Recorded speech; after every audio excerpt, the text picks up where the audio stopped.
नमस्कार दोस्तों। ओडिशा और झारखंड के अलग होने के बाद क्या बिहार एक बार फिर से बंटवारे की राह पर है? राजनीति में जो अक्सर दिखता है वो होता नहीं, और जो होने वाला होता है उसकी भनक बहुत बाद में लगती है।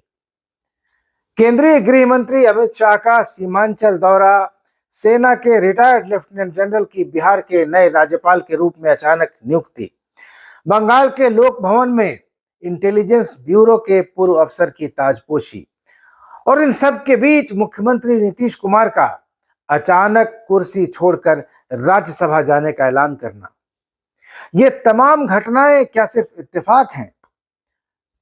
दोस्तों, बहुत सारे लोगों को लगता है कि ये सारी घटनाएं महज इत्तेफाक नहीं हो सकती। भले ही केंद्र सरकार सीमांचल को अलग राज्य या केंद्र शासित प्रदेश यानी यूनियन टेरिटरी बनाने की खबरों को अफवाह करार दे रही हो, लेकिन सियासी गलियारों में यह चर्चा आम है कि बिहार और बंगाल के कुछ जिलों को मिलाकर एक नया केंद्र शासित प्रदेश बनाने की रणनीतिक बिसात बिछाई जा रही है। आइए इस वीडियो में इस पूरी थ्योरी को एनालाइज करते हैं। दोस्तों, इस पूरे घटनाक्रम की शुरुआत 25 से 27 फरवरी के बीच हुई, जब केंद्रीय गृह मंत्री अमित शाह सीमांचल के दौरे पर थे। इस दौरान उन्होंने बॉर्डर सिक्योरिटी को लेकर एक बेहद अहम समीक्षा बैठक की, और इस दौरे के तुरंत बाद सियासी बयानबाजियां तेज हो गईं। 28 फरवरी को all India Muslim Ittehadul Muslimeen यानी AIMIM के विधायक तौसीफ आलम ने बयान दिया कि केंद्र सरकार सीमांचल और बंगाल के कुछ हिस्सों को मिलाकर केंद्र शासित प्रदेश बनाने जा रही है।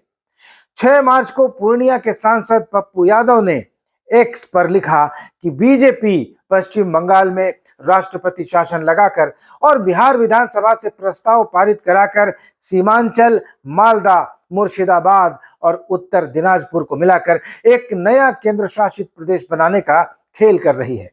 और इन बढ़ती चर्चाओं के बीच 7 मार्च को केंद्रीय गृह राज्य मंत्री नित्यानंद राय ने स्पष्ट किया कि ऐसी कोई योजना नहीं है। उन्होंने पूर्णिया के सांसद के दावों को बेसलेस और भ्रामक अफवाह बताया।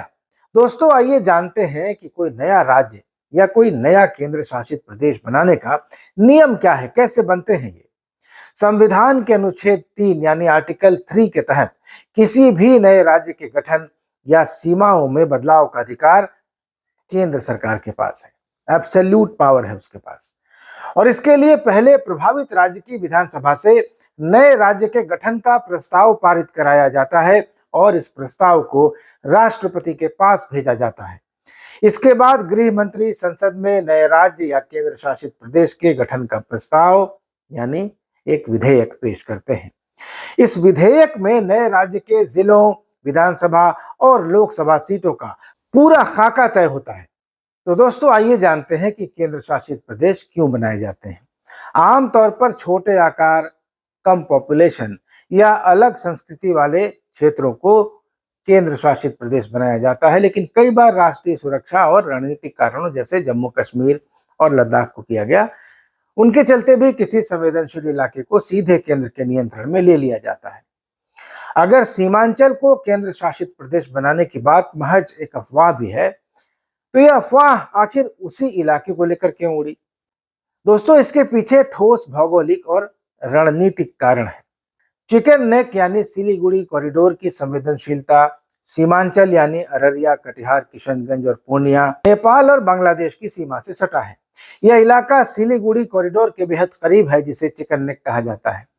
यह महज 22 किलोमीटर चौड़ी पट्टी है जो पूरे पूर्वोत्तर भारत यानी नॉर्थ ईस्टर्न इंडिया को देश के बाकी हिस्सों से जोड़ती है। हाल के वर्षों में नेपाल और बांग्लादेश में भारत विरोधी ताकतों के मजबूत होने से इस सीमा पर घुसपैठ होने का खतरा बढ़ा है। 2019 में देशद्रोह के आरोप में जेल में बंद और अभी हाल ही में कल ही जमानत पर छूटे शर्जील इमाम ने इसी चिकन नेक को ब्लॉक करके असम को भारत से काटने की धमकी दी थी। दूसरा कारण है आर्थिक पिछड़ापन। सीमांचल बिहार का सबसे पिछड़ा इलाका है। यहाँ की साक्षरता दर 51 से 55% के आसपास है, जो राज्य के औसत से करीब 20% कम है।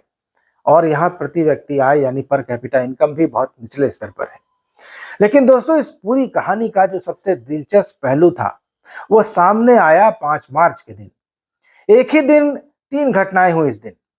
बिहार में सेना के जनरल की एंट्री हुई। केंद्र ने बिहार के राज्यपाल आरिफ मोहम्मद खान को हटाकर सेना से रिटायर्ड लेफ्टिनेंट जनरल सैयद अता हसनैन को बिहार का नया राज्यपाल नियुक्त कर दिया। जनरल हसनैन चिकन नेक की सुरक्षा को लेकर अपनी रणनीतिक समझ के लिए जाने जाते हैं।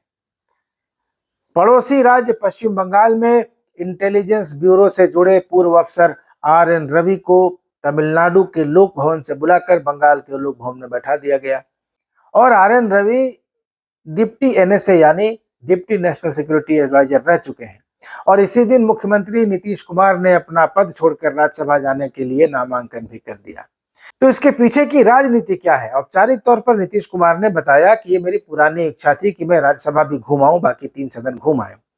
लेकिन अंदर खाने की खबर यह है कि अमित शाह के दौरे में यह फीडबैक मिला था कि बिहार सरकार को पूरी तरह से ब्यूरोक्रेट चला रहे हैं, पूरी सरकार ब्यूरोक्रेसी के चंगुल में फंसी हुई है।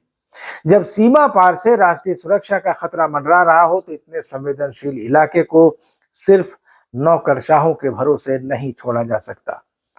नीतीश कुमार के गिरते स्वास्थ्य को देखते हुए उन्हें सम्मानजनक तरीके से केंद्र में लाया गया और सीमाई राज्यों की कमान राष्ट्रीय सुरक्षा के जानकारों यानी पूर्व सैन्य और खुफिया अधिकारियों के हाथों में सौंप दी गई। तो दोस्तों, राजनीति की बिसात पर मोहरे जिस तेजी से बदले गए हैं और जिस तरीके से बदले गए हैं वो बिल्कुल साफ साफ संकेत देता है कि चिकन नेक और सीमांचल की सुरक्षा को लेकर केंद्र सरकार जीरो टॉलरेंस की नीति पर आ गई है। भले ही आज सीमांचल को केंद्र शासित प्रदेश बनाने की बात कागजों पर न हो, लेकिन आने वाले समय में इस इलाके के प्रशासनिक और सुरक्षा ढांचे में बड़े बदलाव देखने को मिल सकते हैं। तो दोस्तों, क्या आपको लगता है कि राष्ट्रीय सुरक्षा के मद्देनजर सीमांचल को एक अलग केंद्र शासित प्रदेश बना देना चाहिए? अपनी राय, अपने सुझाव कमेंट बॉक्स में जाकर साझा करें। वीडियो अच्छा लगा हो तो इसको लाइक कीजिए, शेयर कीजिए और चैनल को सब्सक्राइब जरूर कर लीजिएगा। अगले वीडियो में मिलेंगे, तब तक इजाजत दीजिए। धन्यवाद, नमस्कार।